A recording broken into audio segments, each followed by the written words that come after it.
Sports cardiology is actually a very much growing field of cardiology. And there's an increased awareness of the importance of an active lifestyle in the general population. And people are aware that it's important to minimize your cardiovascular risk and improve your general health and well-being. And hence, there's a lot of importance on exercise and an active lifestyle from that perspective. As such, you get more and more people that are that are being active, attending gyms, training for large-scale events, things like 5 or 10-kilometer runs, marathons, even, or Ironmans and triathlons. And I think really sports cardiology applies to all people who are active and want to check that their heart health is okay. This can range from those who are maybe unfit but keen to start exercising, to those who are already attending gyms or training for events, and even actually in some cases those who are what I consider as elite athletes who are competing at national and international events already. So I myself have a special interest in sports cardiology, and I completed a clinical research period in this field where I was regularly involved in evaluating elite athletes. To me, the heart is like any muscle, and long-term, regular, high-intensity exercise can lead to changes in size, shape, and function of the heart. And this is called physiological adaptation with exercise. In some rare cases, these changes can mimic heart muscle problems like cardiomyopathy or electrical heart problems, and these are called pathological changes to the heart. And to my mind, it is vital that we're able to differentiate physiological, healthy changes in the heart from pathological, potentially serious heart muscle problems. And I feel I have the expertise to investigate these processes in a careful and methodical manner.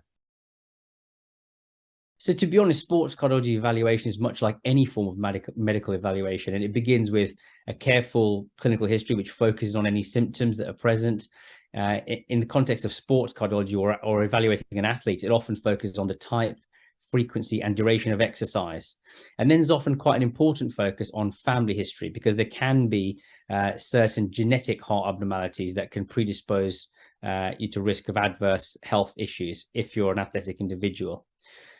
Finally, also focus a lot on social history, obviously things like alcohol intake, smoking history, recreational or illicit drug use, but also the use of performance enhancing drugs as well, which can sometimes have important implications.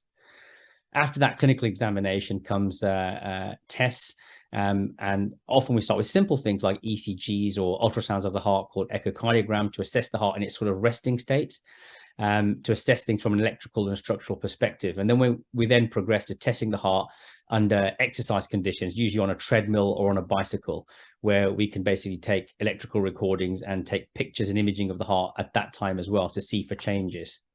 In some cases, we'll then go on to perform more detailed, more specialist tests, such as MRI scans of the heart, or in some people, actually even genetic testing. And this allows us to develop a clear understanding of how the heart is functioning at peak exertion and understand everyone's individual heart health and risk profile. So active and athletic individuals do tend to represent the healthiest people in society. Sadly, they're still prone to risk factors when it comes to developing heart disease, particularly later in life. And these can include things like diabetes, high blood pressure, or high cholesterol. Also, it's important to look at lifestyle choices as well, like smoking, recreational drug use, or performance enhancing drugs, which can also increase the risk of developing heart disease, again, perhaps more later in life.